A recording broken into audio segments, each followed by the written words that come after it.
Get paid to drive. Start a new career behind the wheel at the EMTA. If you are looking for a high-paying and rewarding career with full benefits and paid training, stop by or apply online today with the EMTA. Plus, EMTA riders can now enjoy free Wi-Fi on new, clean, and environmentally friendly buses to travel all over Erie County. Visit ridethee.com for more information. Get on board EMTA. Get on board EMTA. Get Quickfill gasoline is made right here in America. United Refining Company, who operates Quickfill, refines its gasoline from North American crude oil in Warren, Pennsylvania. When you buy United Refining Company gasoline at Quickfill, you keep jobs and businesses in America. And you keep American families strong. You don't need to send your money overseas when you buy gasoline. Buy American-made gasoline at Quickfill. Quickfill, driving America. Welcome to TalkErie.com's Joel Natale Show, Erie, Pennsylvania's daily podcast. Every day, we tackle the biggest issues that the Erie PA region faces. Stay informed and involved as we advance the narrative of Erie. Now, here's Joel Natale. Our main conversation today is about how we're making tech move through the efforts of the Ben Franklin Technology Partners. And we've got a full house with us. To my left is Caleb Dawson. He is with Advanced Power and Energy. Hey, Caleb. How are you? Thanks for having me on. Doing well. And we've got Tim Rees from Power Innovations International. Hi, Tim. How are you doing? Great. And we've got Jeff Huey, Sales Director at Advanced Power and Energy. Good to see you, Jeff. Thanks for having us today. All righty, and in the background here, and I'm sure he'll grab a mic at some point, Brian Slawin. He is with he's the Director and Portfolio Manager of the Ben Franklin Technology Partners. All right, you had a big announcement today at the Greater Erie Auto Auction out in the west side there, and that is about this mobile EV charging technology, and you unveiled this today in Erie. And so let's get started here with you, Jeff, in describing exactly what this technology is. And then, Tim, I want you to weigh in on this as well. Sure. So my dossier is 32 years in the car business, and I was working with Erie Auto Auction, who was struggling to charge many cars. Erie Auto Auction is owned by a corporation called Glovis International, which owns Hyundai and Kia. Yeah, that's a big deal. This is a very big deal for the area. Mm-hmm. For a company of that size to invest in Erie, Pennsylvania, tells us that this is one of many. And we were fortunate enough to meet MJ today from Glovis, who oversees the functionality of that auction, and we're going to have dinner with her shortly. So Ryan Russell, the general manager, and I have been friends for years, and we were having conversations about struggling charging EV cars, and I was able to So these cars are coming off of, what, the carriers dead as a doornail, basically? Probably 5-8%. Okay. So they bring them in and plug them into a regular 110 outlet, and they got to be on the charger for 24 hours. Okay. So that's really efficient. Yeah. I'd like to see that electric bill. So, right. So Tim and I got together months ago, and they presented this product to me, and I said, let's take this to market. Let's bring it to Erie Auto Auction. Let's unveil it. They're charging a car now with this charger anywhere 18 to 20 minutes to what they need. And right now, I think there's roughly 100 of them sitting there that need charged. So the technology that they've created, we looked at a lot of different manufacturers, but we felt that this company it's built in the U.S. and the quality's there. It has a fleet application as well. This is just one of many ideas that we have. So Tim, I want to ask you again, our reference point for Tesla superchargers are these big pillars that you find in Erie. It's at the hotels, right? At the Hilton Hotel. Big deals. You've somehow made this a smaller ability, but it's also this super speed charging kind of thing, or tell us about the differences and the similarities to what we're accustomed to with EV charging. Right. So there's really two different versions of charging. There's charging at your home, which is called level 2. And that's basically an AC source, like your dryer source, and you're putting AC into the vehicle. What that has to do is go through what they call an onboard charger. It's very inefficient. You can only maximum get about 19.2 kilowatts going into the vehicle. So it takes a long amount of time to charge.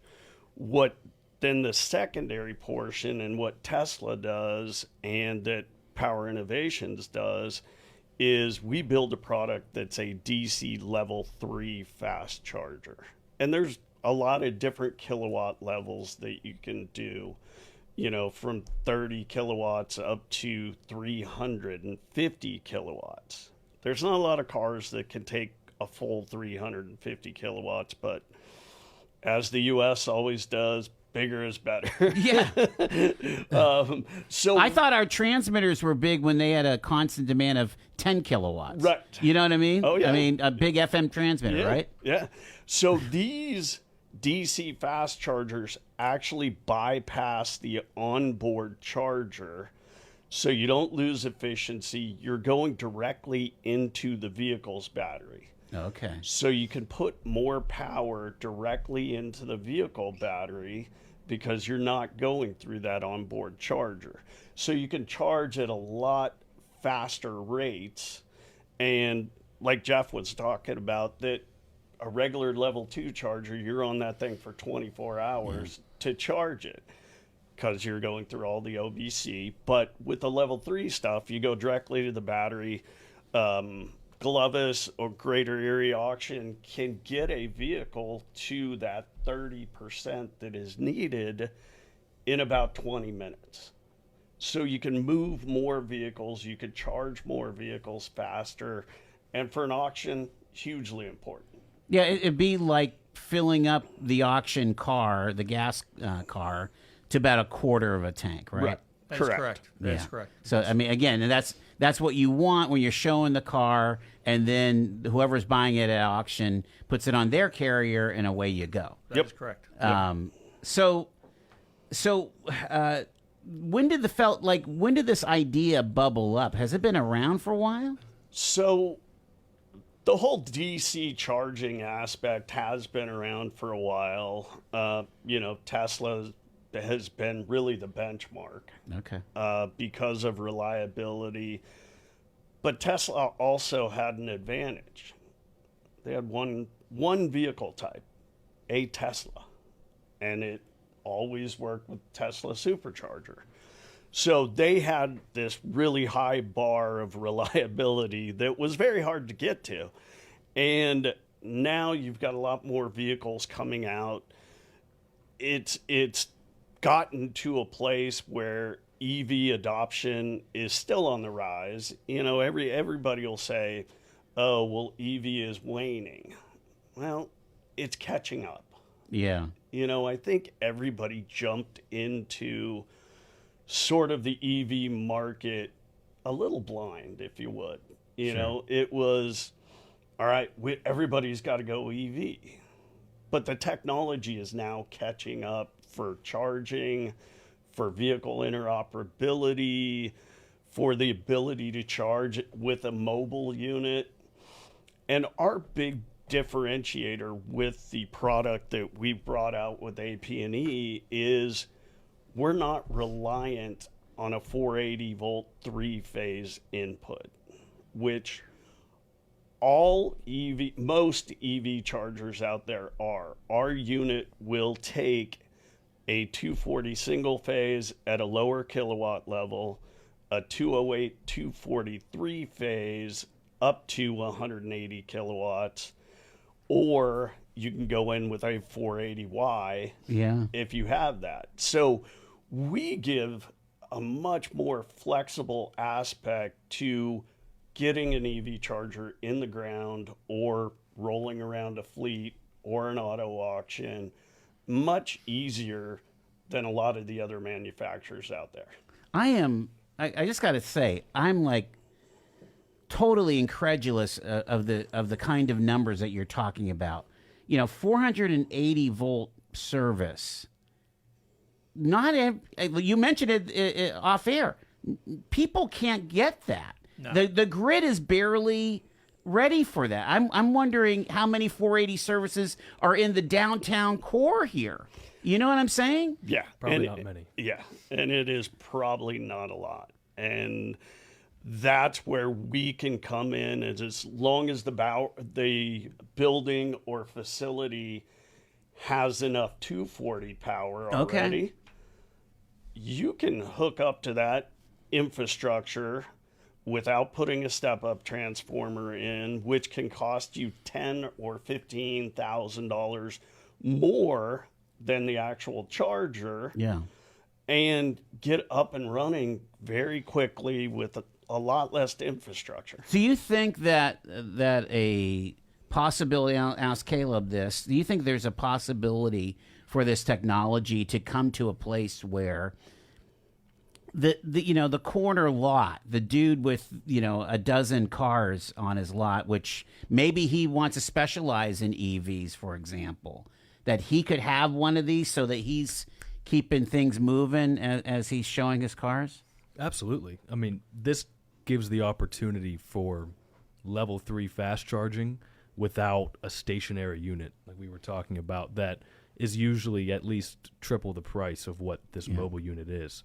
So a lot of municipalities and I guess deeper pockets have the opportunity to put a stationary unit in and then charge the public or charge others for fueling their vehicles with the energy. But if it's just for personal use or inside of a shop, auto auction, things like that, right, this is the winner. What the other element that occurs to me, Tim, is that you've got different kinds of connections. How do you get around all of that? Tesla versus GM versus Ford and all that stuff. Great question. So what you see happening now is the main U.S. connection before Tesla really put it out on the open market was what's called CCS1 protocol. So it's the connector piece that plugs into the vehicle. What you've got now is the Tesla connector coming out. It's called NACS or NACS. So there's a couple of ways to get around it. We can do a NACS connector on our charger. We can do a CCS1 on the charger. You can always use adapters if you had a CCS1 to a NACS connector. So that aspect is pretty easily it's overcome. kind of it's working itself out. Yes. Huh? And GM, I mean, this sounds like VCR and Betamax to me. I'm an old fogey, but that's what I remember, the two tape machines, right? I mean, you're exactly spot on with that. And NACS is now seeming to kind of take over from CCS1. Okay. So GM, Ford, most of the big auto dealers, 2025, 2026, they're either going to have dual ported vehicles with a CCS1 and NACS, or just go to a single NACS connector on the vehicles to make that interoperability, the charging ease of, hey, I can pull up to any charging station, not have to worry about it.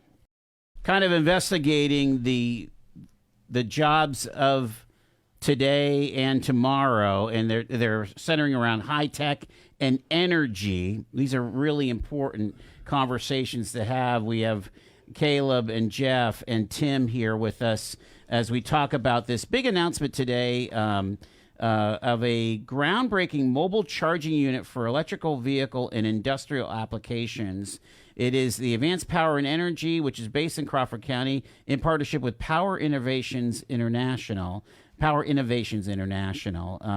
So this product makes the latest step in the region's leadership in progressive energy solutions, offering businesses a versatile mobile charging option designed to meet the evolving demands of the modern world. With electric vehicles, we're talking about huge amounts of voltage or something. Do you see that eventually we want to charge, I don't know, electronics or phones or something at a much lower voltage level? Talk about that. So the big difference between, say, a standard iPhone, you usually only need about 5 volts of power, to charge that iPhone 16, 15, whatever you're working with. Electric vehicles use either a 400 volt or 800 volt battery pack. So much bigger, battery systems. And that's what's, talking about technology, the battery technology is getting so much better. You're getting more range from your EV vehicle. Right. That's where the adoption's going to come into real play right now. Everybody talks about range anxiety. Mm-hmm. But now you've got vehicles with these larger battery packs that you can go 350, they're working to 400 miles on a single charge. Gotcha. But yeah, it's a different, very different than your iPhone, voltage-wise, your laptop computer. So you're dealing with a lot more power and energy that you're transferring into that battery. So, you guys were involved with at APE. Tim, Jeff, you were involved with the Ben Franklin Technology Partners. Talk a little bit about that relationship and how they helped kind of grow your business there. So I was introduced to Brian at the Mercer event roughly 3 months ago, and we had not met prior to that. He's been working with George and Tom for roughly 2.5 years. Yep. And we had some nice conversation about why I was there and what I intended to try and do for AP&E. Brian has been extremely instrumental with having such an open mind about bringing technology like this to the area with the public resisting it. And I think that we're gonna try and overcome the resistance. I think that through education, the resistance is on the actual existence of EVs. Where's the resistance? The consumer's resistance to take a chance and buy an EV because of range anxiety. Yeah. They want to be able to pull up at the filling station and put gas in their car, and you don't have those. You don't have that ability with EV yet, but that adoption is going to occur. It will happen over time, and things will get easier. I know. What was it? The bipartisan infrastructure bill has a lot of money for electric vehicle charging. Do you have any thoughts on why that is not getting out there faster, do you think? I think, again, there's a resistance to move things along quicker. We are working with quite a few people in Western Pennsylvania that have the idea and want to install charging along the 80 corridors. Okay. That will be something that will happen throughout 2025. How many chargers are in Crawford County, do you know? I do not know the total number off the top of my head. Yeah, I just wondering, like an area like Meadville, I-79. I know that if you wanted to drive an EV from Erie Auto Auction to AP&E, you're going to pass 3 chargers. Okay. And 2 of them are level 2s. And if you were at 10 or 15%, you're going to be sitting there most of the day. Wow. Okay, so we have a lot of work to do. It sounds like it. You want to weigh in on this? Yeah. Yeah, I think with the NEVI program, it was thrown out a little. Is that the bit. national program? Correct. Okay. So that's the NEVI is what they call the Bipartisan Infrastructure Act.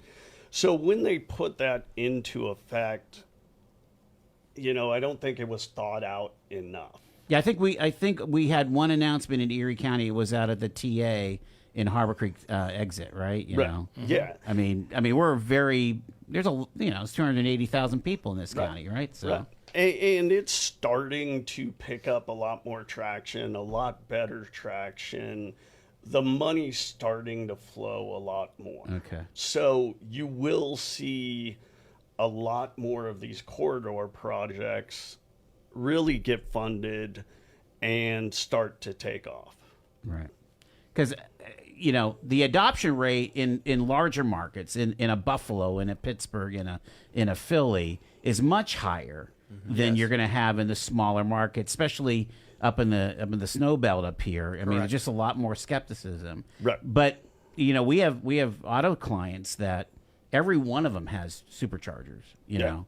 And so I think, they're either level 2 or level 3 chargers. So, I mean, it's real and it's here. It is. And I don't, with all the political talk back and forth, there's no way of stopping it now. No. It's out. Nor should it be, because it's a personal choice situation. From baggage claim to pajamas in 10 minutes. Erie International Airport. Fly with ERI.com. Fly Erie International Airport to Charlotte on American Airlines, your nonstop gateway to the world. Also, we have Rees Airways flying nonstop to Orlando and Tampa, Florida. A great low-cost carrier providing excellent service to the regional community. Fly Erie International for your travel needs. Fly with ERI.com. All year round, Frontier Home Products and Design has what you need to make your home comfortable and beautiful. Relax on a new timber tech deck designed by Frontier's experts. A new fireplace from Frontier Home Products Fireplace Gallery adds warmth and serenity to any home. Beauty and versatility at Frontier Home Products and Design Center, 4213 Peachtree, 5th next to the Bayfront Highway. Frontier Home Products and Design Center. Discover a new frontier. PA contractor number PA039007. I want to bring in from the Ben Franklin Technology Partners to join our conversation here, the director and portfolio manager, Brian Slawin.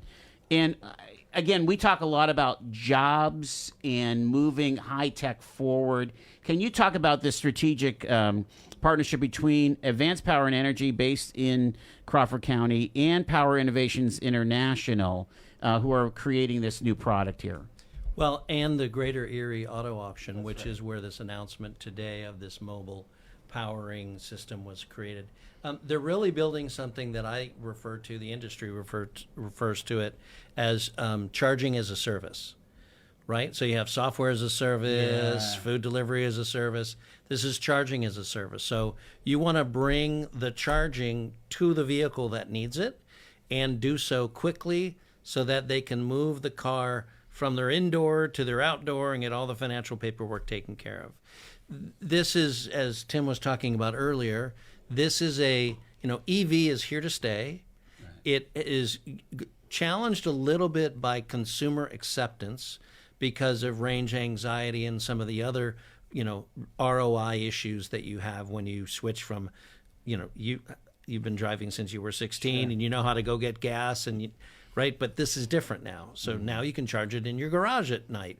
Now you can, hopefully, charge it on the parking lot at your job, on the street here. So or at the beach, right? At Beach 10, right? We have those at the beach. Yeah. So I think there's a real opportunity. EV is not going away. The newer, more sustainable, more interesting ways of getting power to you and back up to the grid. Super great opportunity for, innovation and jobs creation and entrepreneurism throughout Northwest PA and frankly all of the Commonwealth.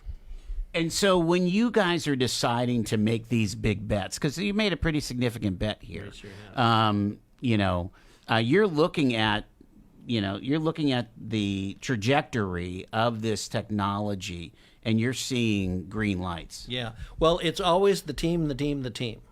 So it's the founders and who they wrap around them. The personnel it's always make a big impact. Huge. It's always, we look there first.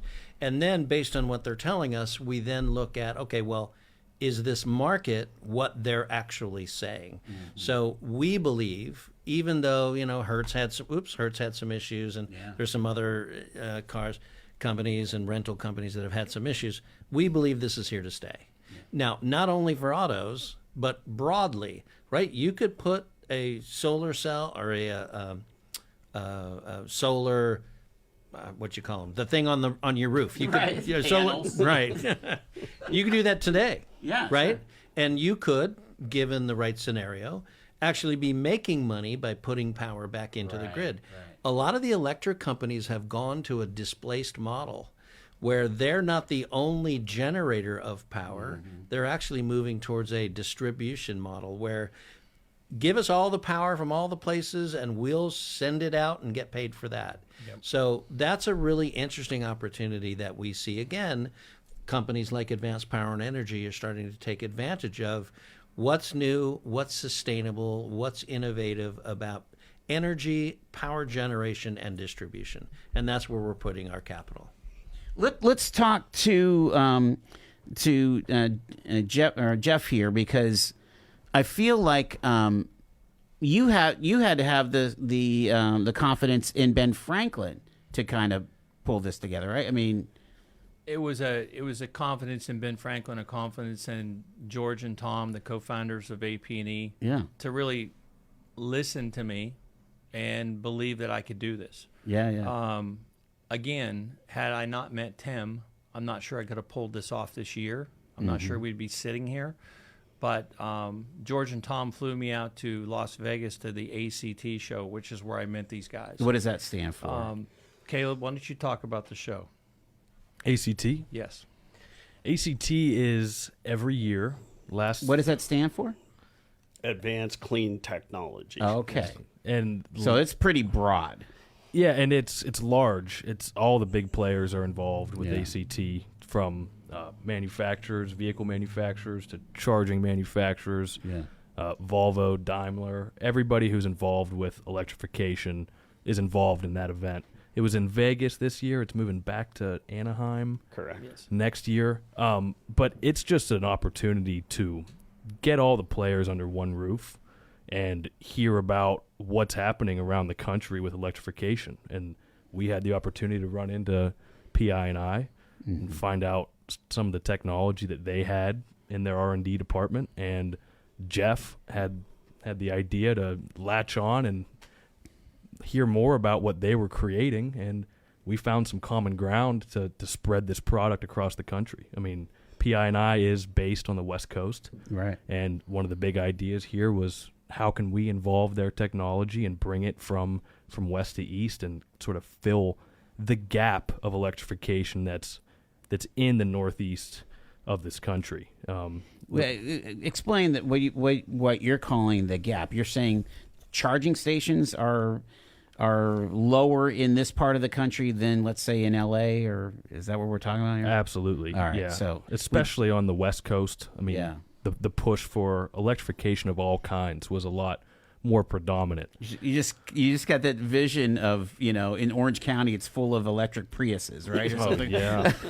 I think it's Teslas. Is it Teslas? Is it Teslas? Yeah. I mean, we make a big deal when we see a Cybertruck going down State Street in Erie, right? I mean, I think there might be two in Erie, Pennsylvania. But I mean, it's not as ubiquitous as it would be in LA or Southern California, right? Even when you pull up charging maps on the West Coast, I mean, there's thousands of charging stations. Anywhere you need to charge, you can get it done. And like we were talking about earlier, if you had got to go from Erie to Greenville, or God forbid Erie to Pittsburgh, you could get stuck in between on that trip. So we're trying to bridge that gap. Well, I'm really concerned. I mean, I feel like this is such, making this a mobile type of thing, and if it was able ever to be self-contained, I mean, I'm thinking about those 4 lanes of, stop and go traffic coming out of Tampa right now, trying to evacuate. Correct. How many of those are EVs, and how many will lose power because, you know what, maybe power was intermittent because it's been raining there for a couple days already. I mean, this is life and death for some situations here. It's a real issue, and when you have natural disasters like we just witnessed, it becomes more apparent that we need to do something about it. His company's developing technology that we might be able to actually put on a trailer and transport to people in North Carolina in this situation and provide them power. Wow. Those products are going to come. Advanced Power and Energy is going to make them. We're going to market them with the help of PI&I. Tell me about the batteries themselves. There's a project at Penn State Barron that Brian's aware of. Project Resolve. They're trying to come up with high capacity batteries. Is the battery tech? You said the battery technology is getting better. It is. But are we gonna? What's like the end game for that? You think? Well, I think what really the end game for batteries or BESS systems are, it's microgrids. So microgrids have the ability, just like we were talking about with a Ford Lightning, to put energy back on the grid. Wow. So instead of straining the grid more, you can actually supplement the grid. Right. So, you think about when you hear all about the California brownouts and rolling blackouts when it's hot and everybody's using your air conditioner. Well, you will be able to have the ability to sell that energy, hopefully at some time, back from your electric vehicle to supplement the grid. So you get rid of a lot of that grid strain, a lot of that grid stress, and, it's a much better way to go about it. The other things that we've been working on is using a lot more of the greener technology. Right. So solar. Yeah. Having the ability to actually use a solar panel to run your DC charger. Now, you need a battery system to supplement that because it's not always sunny. But those are the kind of things we're looking at. We're actually dealing with another company that is doing a hydrogen fuel cell. So you could run a DC fast charger off a hydrogen fuel cell. So when they talk about, getting a full corridor with DC fast charging, some of those places have zero electricity. So if you can put a hydrogen fuel cell with a hydrogen fuel tank, Does that technology exist? We build it. We have a mobile charger that we have partnered with a couple of hydrogen fuel cell manufacturers that they are actually taking one of those chargers on the road right now that is driven by a hydrogen fuel cell. So it'd be hydrogen to feed electricity. This is fascinating. Correct. Yep. And the other aspect you can do with it, which is another big thing in the overall power generation industry, is getting rid of all the diesel generators. Right.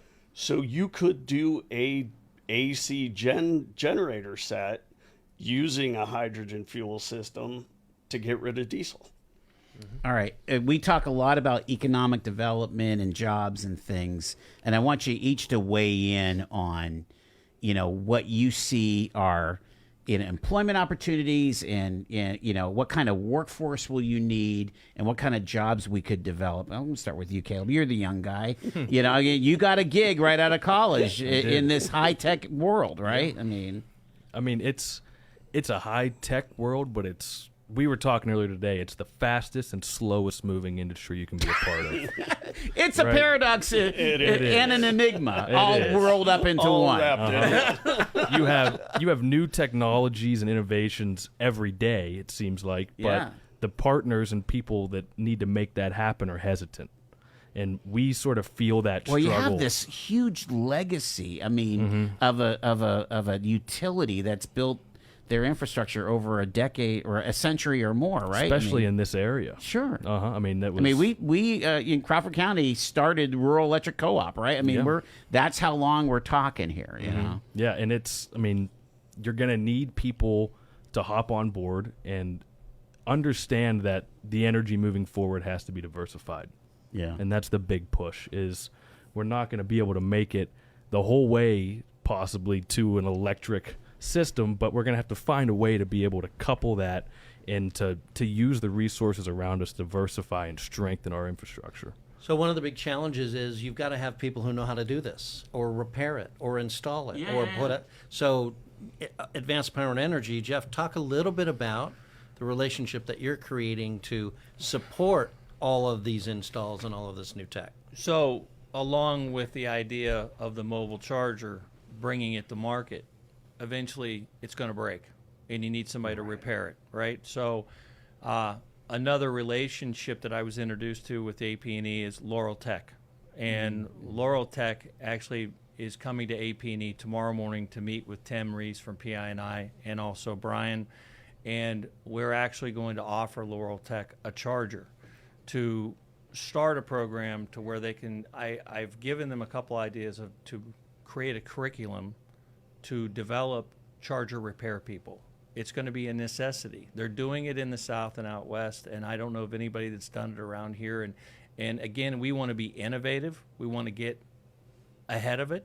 Yeah. And Laurel Tech wants to come on board and be a part of it. Yeah, it makes you wonder, okay, when the Tesla supercharger goes down, are they hauling somebody in from Cleveland to fix that? More than likely, yes. Yes. Right? Yeah. Yes. Yeah.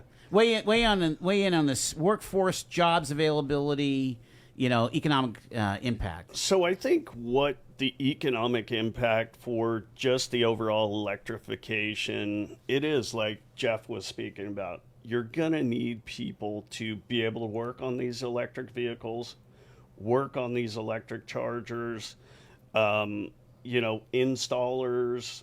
service people, and just really it becomes an ecosystem in its own of bringing new jobs, new types of jobs. Even with AP&E on talking about doing battery trailers. They would use our power electronics, but use their battery system and build that entire trailer. So you're going to need a workforce for that. So it is trying to bring in new jobs and bring in new people and new ideas to the area to enhance, greater Erie, if you would. Yeah. It interests me in the concept of we've got a lot of adoption on solar panels. People are my friend that runs Solar Revolution. I mean, he's booked forever, right? So you could have your whole house solar panel thing going on, and you could own one of these EVs, charge it yourself. Basically, you're at zero cost at this point. The question is now, can you get to the level where you're starting to sell back and you're on a net plus? I mean, that would be, and that's kind of far-fetched, I guess. Well, no, it's not. It's actually not far-fetched at all. It is just, in my opinion, getting through the red tape of all the politics of each different electric company. When you're selling back power to them, the inverter is what does the AC back to the grid. Got it. Every power company that you would want to use your inverter on, you have to get approved by each one. Oh, okay. How many power companies are around the whole United States? Yeah. So there needs to just be more collaboration, I think, with the power companies, with, governmental standards possibly that says, okay, this inverter can be used on everybody's grid. It makes me wonder too if we're going to get to a point where we're going to have like we have a whole house generator. Will we have whole house batteries so that whatever you're creating on your solar panels or your windmill, you're keeping, and then you're charging your other stuff? And they do have those already. Okay. So Tesla makes one that's called a Powerwall, where you can take your solar, charge your batteries. And if you never have to use power, you never have to use it. Or you can use it in an emergency backup situation where if your power goes down, you disconnect from the grid, use your power from your batteries, you can run your house for a couple days.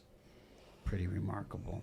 Again, it's a brave new world, and we congratulate you on this big announcement. Advanced Power and Energy Partners with Power Innovations International to launch an innovative mobile EV charging technology and at the Greater Erie Auto Auction, and with support from the Ben Franklin Technology Partners. I want to thank Caleb Dawson, Jeff Huey, Tim Rees, and of course our buddy Brian Slawin. Thank you guys so much. Thank you. Thank you. Thank you. Appreciate the opportunity. You've been listening to The Joel Natale Show, Erie, Pennsylvania's daily podcast from TalkErie.com. Subscribe to our show on your favorite podcatcher and get involved by emailing Joel at TalkErie.com.